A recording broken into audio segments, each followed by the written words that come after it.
Welcome, everybody. It's No Driving Gloves. 2 weeks in a row. I know that's been a surprise. It's still me solo, still working on some of the logistics of the show. If we're going to keep it solo, if we're going to have people in, I think we're going to do a mix of a lot of things over the next few weeks and see how it lands, how it works for everybody out there. Again, No Driving Gloves is now brought to you by my men's oriented higher end gift shop, Hustle and Heritage.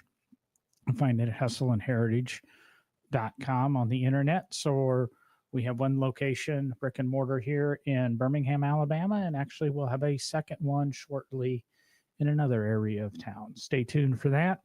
I'm sure the Hustle and Heritage sponsorship will have us a script. But we're going to join you tonight, and we're going to talk about a few little things. My Mini's been in the shop having a little blemish taken care of because of it. Believe it or not, a careless motorcycle rider hit me, but not that big of a deal. The issues and problems with that exact instance will be discussed with you guys at a later date. But I think, the little scuff will come out, and the Mini will be fine. The Mini might be getting a big brother in the next few days. Don't know about that one. But while the Mini's been away, I've been driving a rental car, and I just don't understand rental companies. My insurance said you call, go ahead, make your reservation for the car. When you pick it up, they'll confirm with with us, and you'll be good to go. Well, I made my reservation for the car. I went to pick it up, and the insurance company made a reservation for a car. Well, I picked whatever it is now, a mid-size car, so like a Toyota Corolla, something along that size. Don't need anything big. I drive a little bit, so don't want horrible gas mileage, but I don't necessarily want to be in an Aveo. Well, the rental car agency just started to hand me these keys to a GM product. And I said, what the heck is this? And she goes, well, we got you a Tahoe. I don't want a Tahoe. I didn't reserve a Tahoe. Well, you don't have a reservation. Well, yes, I do. Well, this is for your insurance. You made your own reservation, but this is what the insurance is giving you. And said, okay, but how about giving me the car that I had the reservation on? Well, we don't have any of those. Well, so if I decided to pick this up on my own dime and not deal with the insurance company, you don't have the car I reserved. So my complimentary upgrade would be a Tahoe. I said, well, you got to have some sort of car, because as many of you know, I'm kind of a car guy. Yes, I have the new Ford and I use it, but I use it when I need to use it. Use a truck as a truck, even though it's a fake truck. Well, they eventually decided they had an Altima and a Sentra. Well, there's a lot of things I would rather do than drive a Nissan. No offense, Nissan, but there's a reason you potentially could be one of the next automakers to be leaving our shores, or possibly even the realm of auto manufacturers. And I'm sorry, because I know some of our listeners and viewers are tied closely to Nissan or have some good friends with Nissan. And as a matter of fact, I was just across the street from the Nissan factory in Tennessee yesterday. But on the way out, I said, what about this? And the woman goes, well, it's going to take like an hour and a half to clean it, but it's available. I said, okay. I said, I'd rather sit in your lobby for an hour and a half than drive a Nissan. So I sat in their lobby for about an hour and went out to a 2025 Toyota Prius. Dead base Prius. I really, really, really like the way the new Prius looks. Just a smooth flowing line, Love the huge expanse of glass on the windshield and the hatch. I saw one once with the old Moon Eyes Aero wheel covers, and that was like almost the perfect car. But I mean, considering a Prius, I'm not a huge fan of Toyotas, but I mean, they're good cars. They're cars. Well, with having it for 2 weeks, I can give you a pretty good review on what I think of the Prius.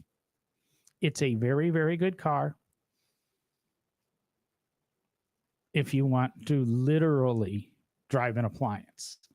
I mean, we can say the thing's electric. It's kind of like a refrigerator. Over-assisted power steering. Let's talk about the goods. Great visibility. Wonderful visibility. A lot of driver aids. It's good. That'll also be on the list of bads. Gas mileage, I picked it up and it was averaging 48 miles a gallon. I've driven it for about 2 weeks. I'm up to 49.7 now. So personally, I've been averaging probably 53, 54 miles a gallon driving it, which to me is just absolutely wonderful. It's the noisiest Toyota. Well, excuse me. It has some very interesting engine noises and sounds. I love the keyless entry door handles and that. Not that are, we do have a Toyota in the garage here. It's her car. But, I mean, it's got a couple of the creature comforts I like. Love the Apple CarPlay interface, works fairly well. Climate control, love it. Real buttons, easy to adjust. The auto function actually works well on my Maverick. Unless I set the temperature for like 82 degrees, I freeze. The I don't know where they put the temperature sensor for the air conditioner, but it must be right next to the catalytic converters or something, because it never thinks the truck gets cold. And I mean, it'll just freeze you out. One of the great things I've noticed about this Prius, I don't know what Toyota's using for glass, but normally when I drive and I park, I actually use one of the windshield sunshades. Put it in to help keep the interior cooler. Now, it's been high 80s, low 90s for the last 2 weeks while I've had this car. And we know I do multiple stops and in and out of stores all day long. And this car just doesn't get hot. Now, I normally try to park. Well, if I really want to use the sunshade, I'll usually park facing the sun, so the sunshades reflecting everything off the windshield and nothing can get in the back glass. Well, this car, I haven't really paid too much attention. I've hardly ever used the sunshade, whether I've parked facing the sun or with the back glass to the sun.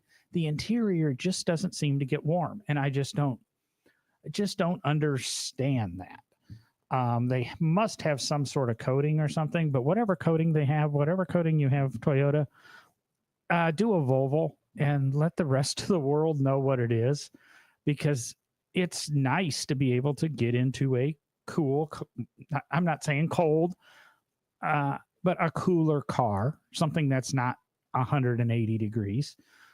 And I would think with this car, with the massive windshield and the massive sloped glass, I mean, the glass is just pointing skyward, front and back, you would think it would absorb heat and this car would get ungodly hot inside. For some reason, this one just doesn't. Probably one of the coolest features about this car. No pun intended. However, the complaints, and ironically, one of the subjects I want to talk about is the return of buttons to cars. I hate touchscreens and going through 14 menus. I don't like in the Mini going through the iDrive roll or rotary controller to jump this, jump that, remember where things are. I like real buttons. Well, as they say, careful what you wish for. Because now in this Prius, I've got a whole row of buttons that control the climate control. I've got Apple CarPlay up, which is buttons on a touch screen, but I know the touch screen hardly ever changes there. It's got let's speak English.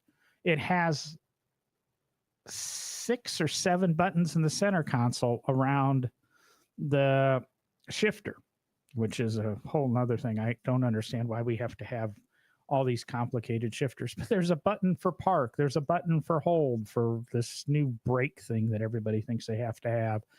We have the button for eco. We have the button for sport. We have, and so on. And then I couldn't tell you how many buttons are on the steering wheel. And it drives me crazy on the Camry that I've driven repeatedly. There's too many damn buttons. They don't have words on them. They have pictures. And I don't know what half the pictures mean. And you get into another car, it might have words, it might have pictures. But they print them in the finest, thinnest lines possible. They are not backlit. They're always on the steering wheel and they're always in the shadows. So I'm lucky to get the cruise control turned on this car. But if I get the cruise control turned on, it usually turns on the radar sensing cruise control, which, well, that's a whole nother thing. But there's too many cryptic buttons. And, granted, it's a rental, so I didn't read the owner's manual. I didn't take time to learn the car. Maybe if I took a little bit of time to learn the car, it wouldn't be so bad. But there's got to be a happy medium. We don't need our cars doing everything, but then again, it's a Prius, so it's like a rolling computer. I guess we'll go to the cruise control and the safety alerts. Yeah, this thing has blind spot protection, cross traffic detection. I think it has auto stop braking. I know it's got front parking sensors because when I pull into the driveway behind the Maverick, it starts warning me at 5 feet, but it doesn't creep. 5 feet, it stops, and then I can hit the gas, and it might go to 4, but it might go to 3. And I've never tried to go beyond 3 because it might go to 2 or it might go to 0, and then I got a front nose to replace. It doesn't have smooth throttle application. It has way over assisted power steering. But it has so many alerts and beeps. If I turn the turn signal on to show a lane change just after a car goes beyond me, or I've went far enough beyond the car that I can see it in my rearview mirror, which when I was taught to drive, if you can see the full car in the rearview mirror, it's safe to come over. Well, this car wants like another 6 feet because you start to do that, you get chirps and alarms and, oh no, there's a car there. Well, okay, maybe. And then it has the lane detection or lane keep feature, which is great when it wants to work.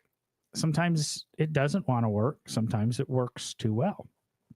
And then the regenerative braking in this car, I don't know who designed it.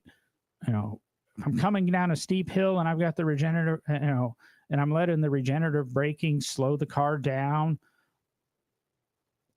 so that technically I'm charging the battery in that, but then it gives up and just all of a sudden it's freewheeling down the hill. So you go all of a sudden from 60 to 85 miles an hour or so. And there's no rhyme or reason why it works. And then you can be pulling up behind somebody and it's almost like 1 foot driving, the car will almost want to stop itself. But not every single time. Sometimes it just wants to roll right up to the car in front of it. There's just nothing that makes sense about some of these computer sensors. No wonder we have so many issues and accidents. And just, if you get in this car and you want to rely on the tech 100% of the time, it's just not there. It's a reasonably comfortable car to drive. To me, The Mini's got, and I keep in mind, I've got a 2-door Cooper S hardtop. I think I have more usable space inside of that car between the small hatch area and the back seat area than I do in the Prius. Every time I went to do something, I have literally filled the hatch up with everything. Sometimes filled the whole back seat up. When I travel, I have my refrigerator in the back seat. I have a suitcase, a duffel bag, and the duffel bag and the suitcase take up most of the hatch area. The refrigerator I put on the driver's side of the back seat on some cardboard and that, just so that it has room to breathe. But if I buy anything, boom, the thing's full. It doesn't have good use of the space inside of the car. There's just so many little things. Now, like I said, I love the way the car looks, and I entertain the idea of possibly getting one of these Prius. But I'm glad I lived with it for 2 weeks, because it just does not fit my driving style and the way I operate. So, yay, you tuned into No Driving Gloves to listen to me babble on about a Prius for 15 minutes and babble on about the buttons. But Mercedes announced this week that they, too, have decided they need to go back to more buttons. Volkswagen was one of the first companies to say this. Hyundai's jumped on board. Now we've got Mercedes. So, give us buttons for the things we use most of the time. Climate control, potentially radio controls. I still, to this day, after having it 6 months, have no idea how to get from Apple CarPlay, where I listen to podcasts all the time, to the FM radio in my Maverick without telling the car through voice activation, FM radio, and then it'll switch to FM radio for me. Other than that, I don't have a clue how to get there. And I've looked in the owner's manual, which is another thing. I want a paper owner's manual. Should come with the truck. They'll let me download it and I can print it myself, or it's in the app, or it's on the dashboard, or in the touchscreen. Yeah, I don't know. Give me climate controls, give me radio controls, give me simplified cruise control things. All the lane keep assist and that can be in the dashboard, in my opinion, because once I set it, I don't need to change it every single time I drive. The things that I need to change often need to be buttons, hard, easy to find buttons, things that change little settings and minutia. Put them on the touchscreen. Even in the Prius thing, this one you put in eco, it stays in eco. And if you're going to use that logic, put it in the touchscreen. I don't need a little plastic button to go normal, eco, and sport or so. And for the Maverick, you've got it. That one is in a touchscreen. But the dumb thing is, it resets to normal mode every single time, unless you're paying attention. And in the 1 second right after you start, you can push the button to tell it to stay in eco. But if you don't do that, then you've got to go through the menu and scroll and switch it back to eco, which is a couple of button pushes, but it'd be just much easier if it remembered, or if it was, I guess it should remember. If you're not going to have it remember, then give me the hard button. You're going to have it remember, take the hard button away. Oh, it's good to see we're going back to these push buttons and things. Kind of like the olden days. The touchscreens and the Model Ts just weren't that hot or that great. And I'm going to work on just a couple of little stupid things I've heard in the car world over the last week or so. Ferrari introduced the new Testarossa about a week ago.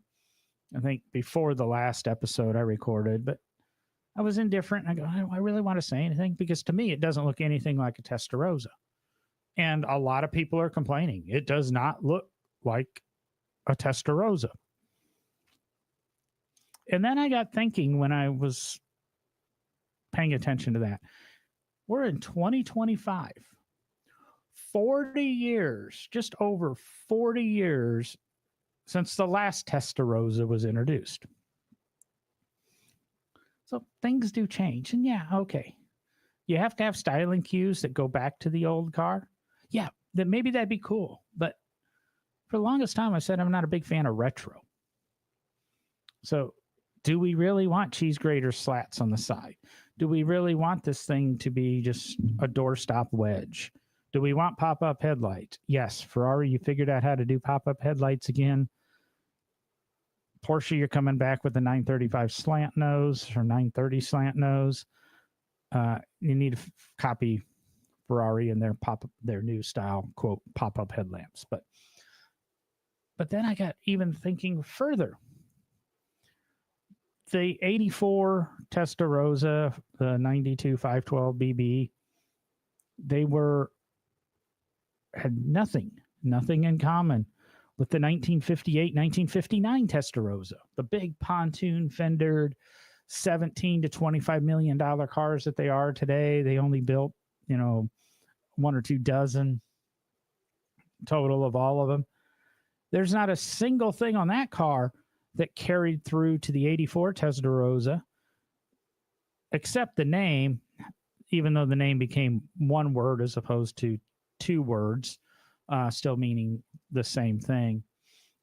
And the red valve covers. I don't know if the new car has red valve covers or not. Redhead is what Testarossa means. Or Testarossa is Italian for redhead. So I don't remember back in 84, I don't remember back in 84 people complaining that it doesn't look anything like the 58 car. Because we weren't doing retro. Things didn't have to do that. It was, a cool name from the past. And I think that's what they did with this car. The way the world thinks now, it's improperly named, but I'm good with it. We can call the new car Testarossa, even though it doesn't look like the 1958 car. Doesn't have one similarity. I doubt if the reds are even the same. And it doesn't have anything to do with the 84 car. It's just another car. Just reusing a name. And I so prefer names over chassis numbers and numerical designations. They kind of used to make sense, but now they just randomly seem to number anything and then make up an excuse why they're randomly numbered stupid. I mean, you like the new Testarossa? Yay. Go out, buy 16 Ferraris and you might be able to buy a brand new one. But I haven't seen it up close. I haven't seen it in detail. But I'm not a big fan of the new Ferrari styling. The 296, it's okay. The Ferrari SF90, no, I mean, I can barely tell it apart from the 296, and you're never going to use 90% of the horsepower you're paying an extra $500,000 for. And I think buyers are realizing it because the prices are coming down on those. I mean, not everything in the world is a 911. One of my complaints about 911s is they always have looked like a 911. And I guess that's what people want.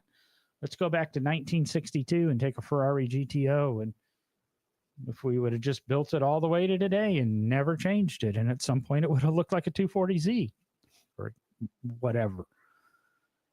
So we had the Testarossa thing.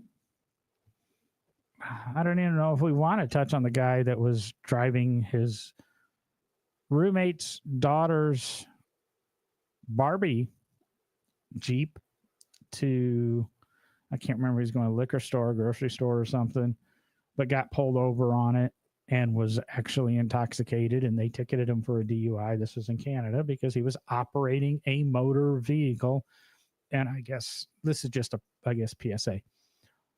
Anything with a motor in Canada, if you operate it drunk, you're susceptible to a DUI. Now, I wonder if that means engine, because motor is electric engine is gasoline, technically by Webster's dictionary. So we get into the legalese, let the lawyers sort that one out.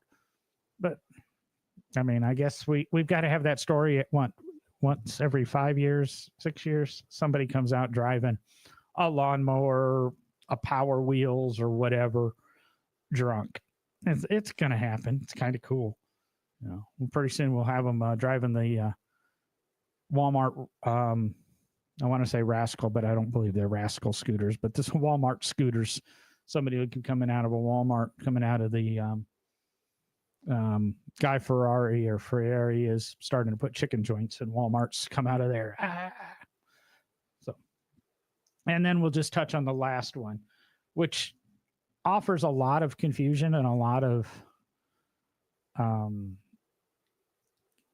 I've heard the story, heard people report this story, but they miss the opposite thing. And it's the gentleman who was pulled over in his brand new Charger Daytona and was cited for loud exhaust. I'm talking brand new Charger Daytona, the electric one that doesn't have a gas motor on the market yet. Coming soon with a gas motor, but doesn't have one. But he was ticketed for loud exhaust. He pointed out to the officer that it's an electric car and doesn't have an exhaust. But the officer still went ahead and ticketed him for a loud exhaust. I imagine any two-bit lawyer can probably get that ticket tossed if you want to fight it. Equipment violation is not a moving violation. It just might be cheaper to pay the ticket. But yes, the car doesn't have an exhaust. But if you go into the federal regulations, all cars are required to have a muffler and a catalytic converter. Otherwise, they are illegal. It doesn't say anything about if you're an EV or that. So technically, all EVs violate federal emission standards because they do not have a catalytic converter nor a muffler.